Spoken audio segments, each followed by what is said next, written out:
Metro plus में आप सभी का स्वागत और मैं आप सभी के साथ नवीन गुप्ता। परिवर्तन संसार का नियम है और इसी परिवर्तन नाम को लेकर लोक में सामाजिक उत्थान के लिए शहर में एक ट्रस्ट ने काम करना शुरू किया है जिसका नाम है परिवर्तन वेलफेयर ट्रस्ट। इस ट्रस्ट को क्यों शुरू किया गया और इसके क्या एजेंडे हैं, इसको लेकर जब हमने इस ट्रस्ट की संचालिका अनीता अग्रवाल जो ये समाज सेविका हैं से बात की तो सुनो उन्होंने क्या कहा। अनीता जी, आपने ये परिवर्तन वेलफेयर करके ट्रस्ट बनाया, क्या है और आप अपना पूरा परिचय देंगे जरा। मैं अनीता अग्रवाल आप सभी को सादर प्रणाम सादर नमस्कार करती हूँ। ये परिवर्तन जो ये ट्रस्ट बनाई है, ये हम समाज परिवार में कुछ बदलाव लाना चाहते हैं, क्योंकि समय के हिसाब से हम इसमें जैसे परिवर्तन करना चाहते हैं, क्योंकि पीछे जो चली आ रही हैं चीज़ें उसके हिसाब से तो ये सब आज के समाज में हो नहीं रहा है, क्योंकि धीरे धीरे एजुकेशन पर भी बदलाव आ रहा है, पहनने में, रहने में, हर चीज़ में बदलाव है।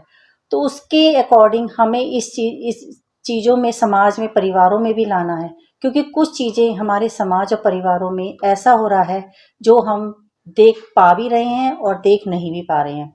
उसका कारण क्या है कि एजुकेशन तो ले ली लोगों ने, उस एजुकेशन को हम इम्प्लीमेंट नहीं कर रहे हैं। जैसे कि हम जाते हैं मार्केट में, भीख मांग रहे हैं, वहाँ पर हम उनको 10 रुपए 5 रुपए या खाने का दे दिया, उसमें बदलाव कहाँ हुआ? क्योंकि एक समय का खाना जो है वो उसकी पूर्ति तो नहीं कर देगा। उसके लिए हमें एक प्रॉपर कुछ सोचना पड़ेगा कि जिससे कि उन लोगों को तीनों समय का खाना, रहने के लिए जगह, और उनके लिए कुछ बच्चे ऐसे हैं जिनका ब्रेन चलता है, जैसे कि कहते हैं, अब हमारे प्रधानमंत्री जी हैं जो चाय का काम करते थे, पर वो देखिए आज क्या है। तो यही चीज़ है कि आज का जो बच्चा है ना जाने आगे जाके क्या बन सके, तो उसके लिए सोचना पड़ेगा। औरतें हैं जो सड़कों पे बच्चों को लेके भीख मांगती हैं, उन लोगों के शरीर पे, तन पे एक कपड़ा भी ढंग का नहीं होता, कहीं से शरीर दिख रहा है। उस क्योंकि लोगों की नज़र कैसी है आप किसका अंदाज़ा नहीं लगा सकते, पर उस चीज़ के लिए हम लोग नज़रअंदाज देख तो रहे हैं पर नज़रअंदाज हो रहा है। पर नज़रअंदाज के लिए हम लोग कर क्या रहे हैं? इसीलिए हमने कुछ इस तरीके का हम लोग सोच रहे हैं और उसके लिए हम कुछ लोगों को अपने साथ जोड़ना चाहते हैं इस संस्था के अंदर, ताकि एक अकेले तो मैं भी नहीं कर पाऊंगी, ना कुछ हम लोग कर पाएंगे, ज़्यादा से ज़्यादा लोग इस संस्था में जुड़ेंगे। तो उसके लिए हम लोग कुछ सोचना चाहते हैं और ऐसी बहुत सी चीज़ें हैं जो कि बदलाव चाहता है ये समाज। इसीलिए हमने इसका नाम परिवर्तन वेलफेयर ट्रस्ट रखा है। जो आपने परिवर्तन वेलफेयर ट्रस्ट बनाया, इसके लिए फंडिंग कहाँ से होगी आपको? इसकी फंडिंग के लिए ही हम लोगों से जुड़ना चाहते हैं, क्योंकि जैसे कि हम भंडारा करते हैं, लंगर करते हैं, उसमें हजारों कई हजारों रुपए लग जाते हैं। इसमें एक अकेले एक बंदे की नहीं, उसमें हम भी जुड़े हुए हैं। आप ये बताइए, उसमें हमने 1000-500 लोगों को खाना तो खिला दिया, वो एक समय का खाना हुआ। उस एक समय के खाने की पूर्ति क्या आप पूरे जीवन भर कर सकते हैं? आप जो पैसा वहां लगा रहे हैं ये उस जगह, तो आप वो पैसा एक ऐसी जगह पे लगाइए, या भोजन लगाइए, या आप जो भी कुछ उसमें करना चाहते हैं उस जगह पे करिए जहाँ पे आप अपने हाथों से करिए। आप उस जगह को देखिए कि ये खाना असली लोगों तक पहुंच रहा है या नहीं। एक समय का खाना क्या पूर्ण हो जाता है किसी के लिए? नहीं। आप देखिए, हम लोग हैं 3 समय भी खाते हैं, 4 बार भी खाते हैं। आप ये बताइए कि हम एक समय का खाना किसी को दे देते हैं तो उससे क्या होगा? एक बार किसी को कपड़ा दे दिया तो क्या वो कपड़ा कितने समय तक चलेगा? जो आपका ये परिवर्तन वेलफेयर है, ये खासकर महिलाओं के लिए काम करेगा या जेंट्स वगैरह के लिए, बच्चों के ये लिए भी सभी इसमें? के लिए, बुजुर्गों के लिए भी, जेंट्सों के लिए भी, महिलाओं के लिए भी, बच्चों के लिए भी। अभी तो हमने इसकी शुरुआत करी है, अभी तो हम पीछे हैं इन चीज़ों में, पर आगे बढ़ने के लिए हमें सबका सहयोग चाहिए। उस सहयोग के बिना तो कुछ नहीं होगा। तो ये है कि हम ज़्यादा नहीं, थोड़े लोगों की हम हेल्प कर पाएंगे, पर ज़्यादा लोग जुड़ेंगे तो ज़्यादा लोगों की हेल्प कर पाएंगे। क्योंकि एक चीज़ को शुरू करने के लिए एक ईंट रखते हैं तो एक के बाद दो, तो मकान तैयार हो जाता है। इसी तरीके से अगर हम एक के साथ दो जुड़ेंगे, दो के साथ पांच, पांच के साथ 10, तो ऐसे तो काफी लोग जुड़ेंगे। जुड़ने के बाद ही हम किसी फैसले पर पहुंच सकते हैं कि हम कितना परिवर्तन ला सकते हैं।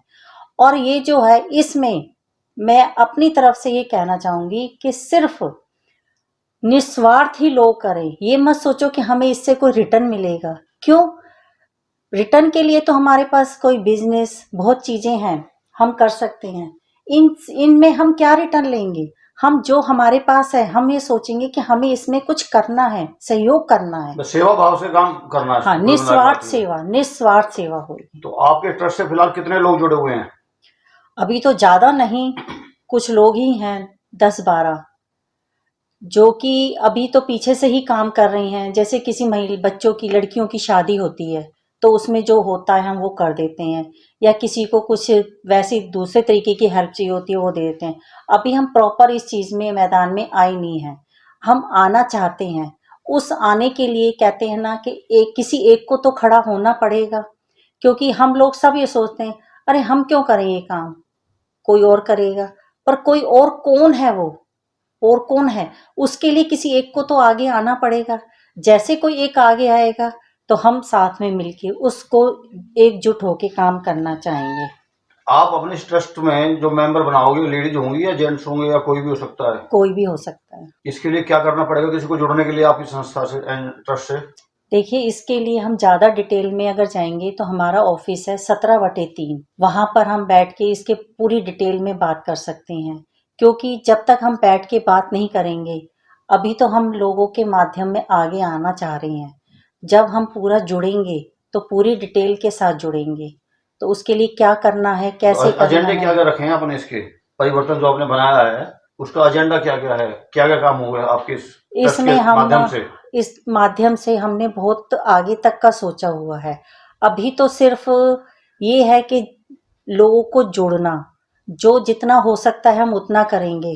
पर तो लोग तो आगे तभी जुड़ेंगे ना जब उनको पता होगा एजेंडा, इस एजेंडे पे परिवर्तन काम करेगा आपकी जो ट्रस्ट है। नहीं, आप समझे नहीं। हम एजेंडा क्या है, अभी तो हम जितनी हमारे सामर्थ्य के अनुसार है हम वो कर रहे हैं। पर जितने ज्यादा लोग जुड़ेंगे तो उतना हमारा विस्तार होएगा। विस्तार होने के बाद ही हम एक काम तक पर पहुंचेंगे। क्योंकि अब तो हमने ये काम विस्तार तो तभी होगा ना जब उसका एजेंडा होगा। कोई आदमी आपसे क्यों जुड़ना चाहेगा आपके इस ट्रस्ट से? क्यों जुड़ना चाहेगा? अगर कोई ये चाहेगा कि मुझे सिर्फ काम करना है, मुझे सिर्फ ये नहीं देखना कि मुझे क्या करना है, उसने निस्वार्थ काम करना है। जैसे मैं हूं, मैंने कुछ सोचा नहीं, ये सोचा कि हम लोगों की हेल्प करना चाहते हैं। हेल्प किस तरीके से? आप बात नहीं समझ पा रहे हैं। आप हेल्प करना चाहते हो, किस टाइप की हेल्प करना चाहते हो? बात ये है ना। प्रॉपर उनको एक भाई जगह आदमी जब भी होनी। जुड़ेगा ना, भाई किसी का कोई समाज सेवा में ब्लड डोनेशन के लिए है, किसी का महिलाओं की सुरक्षा के लिए है, हर चीज का एजेंडे होते हैं। तो आपके जैसे कि परिवर्तन हाँ वेलफेयर हाँ, का क्या एजेंडा है? आप सही कह रहे हैं। इसके लिए क्या है, अब जैसे कोई बच्चा है, हम आप हो या हम हैं, हम कहीं सड़क पे जा रहे हैं, हमने उसको देखा, वो बिल्कुल शरीर पे, तन पे उसके कपड़े नहीं है पूरे, पर हम उसको क्या करेंगे, हम उसे घर तो नहीं ला सकते। ठीक बात। उसको प्रॉपर एक स्थान मिलेगा। उस स्थान में उसको देखेंगे कि वो बच्चा, उसको पहले तो कुछ दिन तो हम ये देखेंगे कि वो बच्चा किस मेंटल स्टेबल पर है। क्योंकि उसकी आर्थिक स्थिति तो है ही खराब, और उसका मेंटल लेवल कहाँ तक है। उसको प्रॉपर घर मिले, उसको प्रॉपर स्थान मिले ताकि वो रहे। अगर वो पढ़ना चाहता है तो उसे पढ़ाएंगे। अगर वो कुछ एक, क्योंकि बच्चे से काम तो नहीं करा सकते, उसको बच्चों से हम, काम कराते हैं और बच्चे भीख मांगते नजर आते हैं अलग अलग चौराहे पे। हाँ, तो फरीदाबाद में वही देखा तो जाए तो गलत आप। है, वही चीज तो गलत है। उनको एक प्रॉपर स्थान मिलेगा। अगर वो बच्चे, उनके माँ बाप नहीं हैं, तो उनको एक पूरा स्थान मिले, जिससे कि उनका पूरा आधार कार्ड भी होना चाहिए, उनका एक वोटर कार्ड भी होना चाहिए, ताकि एक प्रॉपर उन्हें घर मिले, जिस घर में वो रह सके कि हम भी इस देश के वासी हैं, हम भी भारत के नागरिक हैं। ऐसे नहीं कि हम सड़क पे खड़े होके उनसे भीख मंगवाएं या कुछ करें। जैसे हम अपने बच्चों के बारे में सोचते हैं, ऐसे ही हम उनके बारे में भी सोचें। मेरा कहने का मतलब यही है कि जो हम अपने बच्चों के बारे में सोचेंगे, तभी तो हम आगे कुछ कर पाएंगे। महिलाओं पर अत्याचार के मामले लगातार बढ़ रहे हैं, इसमें आप क्या कहना चाहेंगे? हाँ, इसके मामले में ये है कि हमारे देश में लिख तो दिया, लड़की पढ़ाओ, लड़की बचाओ, ठीक है। लड़की को बचा भी लिया, लड़की को पढ़ा भी लिया। आप ये बताइए, लड़की को पढ़ाने के बाद उसके अंदर एक सेल्फ कॉन्फिडेंस आएगा, क्योंकि वो सेल्फ डिपेंड बनेगी। सेल्फ डिपेंड बनने के बाद हमारे समाज के अंदर लड़की हो, लड़की का जो ओहदा है ना, वही है जो पुरानी सदियों से चला आ रहा है। उसमें कोई बदलाव नहीं है। बदलाव सिर्फ ये आया है, लड़की बचा लो और लड़की को पढ़ा लो। आज भी वो लड़की को उसी नजरों से देखा जाता है जिस नजरों से वो पहले देखा जाता था। बदलाव आया है, इतना नहीं आया जो आना चाहिए। आज भी लड़की शादी होकर किसी घर में जाती है, दहेज का कारण भी वही है, उसमें आत्महत्या भी है। आत्महत्या का कारण क्या है? उसमें लड़की तो किसी से कुछ कह नहीं सकती है, क्योंकि वो क्या सबूत लाए कि वो दहेज मांग तो लिया। अब माँ बाप जो है ना, दे देते हैं, क्योंकि आज भी माँ बाप डरे हुए हैं। बेटी के माँ बाप आज भी डरे हुए हैं, क्योंकि वो चाहते हैं कि हमारी बेटियों का घर बसे। पर उस घर को बसाने के लिए हमने करा क्या? लड़का तो देख लिया, परिवार देख लिया, अब घर में जाके तो नहीं देखा ना क्या है क्या नहीं। डिमांड भी पूरी कर दी। क्या आप आज एक बार डिमांड कर दोगे पूरी, 2 बार कर दोगे? आप जिंदगी भर तो डिमांड नहीं करोगे ना पूरी। उसके लिए क्या करोगे? हमने लड़कियों को पढ़ा दिया, उनको ये नहीं, सेल्फ कॉन्फिडेंस भी ला दिया। सेल्फ कॉन्फिडेंस उसका गिर जाता है वहां जाकर। क्यों? क्योंकि उसके अंदर जो मेन जो चीज मिलनी चाहिए वो नहीं मिल पा रही है। क्यों? क्योंकि माँ बाप ने सिखाया, बेटा ससुराल में जाके आपने ये करना है, वो करना है। ये नहीं सिखाया कि जाति को लड़ो। कोई माँ बाप नहीं सिखाता लड़कियों को। लड़कियों को छोड़ो, लड़कों को भी नहीं सिखाता, पर हो रहा है फिर भी। अब उस अत्याचार को कैसे रोका जाए? उसके रोकने के कई कारण हैं, क्योंकि हर इंसान की हर अलग अलग सिचुएशन है। ये नहीं है हर महिला की सिचुएशन पर डिपेंड करता है। सिचुएशन पर डिपेंड करता है, क्योंकि सिचुएशन एक नहीं होती है। किसी की सिचुएशन कुछ है, किसी की कुछ है। तो उसके हिसाब से उस सिचुएशन को रोकने की कोशिश करेंगे जहां तक हो सकेगा, क्योंकि हम कोई भगवान तो है नहीं, हम भी इंसान ही हैं, गलतियां हमसे भी हो सकती हैं। पर उसमें कोशिश करना हमारा पहला धर्म है। जहां तक हो सकेगा लड़कियों को आत्महत्या से रोका जा सकता है, डिप्रेशन से रोका जा सकता है, उनको काफ़ी चीज़ों से जो है रोका जा सकता है। पर ये नहीं है कि उनको मरने पे और कुछ हालात ऐसे होते हैं कि लड़कियां मजबूर हो जाती हैं, तो माँ बाप सबसे पहले साथ छोड़ देते हैं। वो कहते हैं कि हमने तो शादी कर दी, तू जाने तेरा काम जाने, तेरे घर वाले जाने, तुम जानो तुम्हारा काम। पर ये नहीं है। 7 फेरे लेने से कोई संतान का जो है रिश्ता वो खत्म तो नहीं हो जाता, उसको निभाना पड़ता है। उम्र रहता हो तो सारी उम्र रहता है। क्या आप किस जो एक इंसान एक बच्चा मर जाता है तो क्या आप भूल जाते हो उसको? उसको माँ और बाप सारी उम्र याद रखते हैं। तो जीते जी क्यों नहीं रखते कि 7 फेरे लेने के बाद, दूसरा घर बदलने के बाद क्या आप उस लड़की से या लड़के से नाता खत्म कर दोगे? नहीं, ये गलत है। आप उस लड़की को उस स्टेज तक ना पहुंचाएं कि जो आत्महत्या कर ले, क्योंकि आत्महत्या का मतलब क्या होता है ये तो आप शास्त्र ग्रंथों में भी लिखा है, शास्त्रों में भी लिखा है। आप एक पाप कर रहे हो, उस पाप के भागी हम समाज भी हैं। अगर हम लोग उसकी हेल्प नहीं करेंगे तो कौन करेगा? माँ बाप तो हैं ही हैं, साथ में और लोग भी हैं जो उस चीज को देख रहे हैं और समझ भी रहे हैं, पर कर कुछ नहीं रहे हैं। और हम तो ये चाहेंगे कि जहां तक कोशिश हो सकती है, जहां से जितनी भी कोशिश हो, इस कोशिश को हम पूरी करने की कोशिश करेंगे ताकि ये चीज रुके। और उन लड़कियों को, कुछ लड़कियां तो ऐसी हैं कि शादी तो कर दी माँ बाप ने, चलो माँ बाप नहीं साथ दे पा रहे क्योंकि उनकी भी अपनी एक परिस्थिति है, किस स्थिति से गुजर रही हैं वो भी।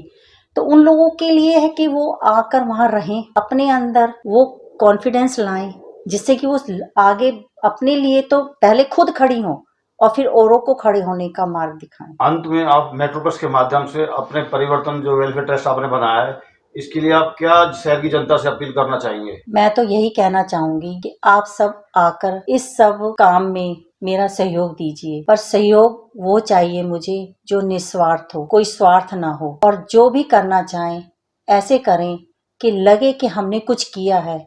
इस जिंदगी में आकर अपने बच्चों को तो हर कोई पाल लेता है और करता है और अच्छे से अच्छा करता है। पर मेरी आप लोगों से यही अपील है कि जो भी करो दूसरों के लिए करो, उसके अंदर अपने बच्चों को करने के बाद आप कितने खुश होते हो कि हमने ये किया। अगर आप किसी दूसरे के लिए करोगे ना, तो मैं आपको यकीन दिलाती हूँ कि उसके अंदर आपको वो खुशी मिलेगी कि जो आप अपने बच्चों को करने के बाद भी नहीं मिलती है, क्योंकि हमारा उसमें एक रिश्ता जुड़ा हुआ है, उससे रिश्ता जोड़ना है हमें। इसी के साथ आप हमारा Facebook page, YouTube channel metro plus like, subscribe और शेयर करना ना भूलें, ताकि शहर की एक्सक्लूसिव खबरें आपके पास और आपके साथियों के पास लगातार पहुंचती रहे। नमस्कार।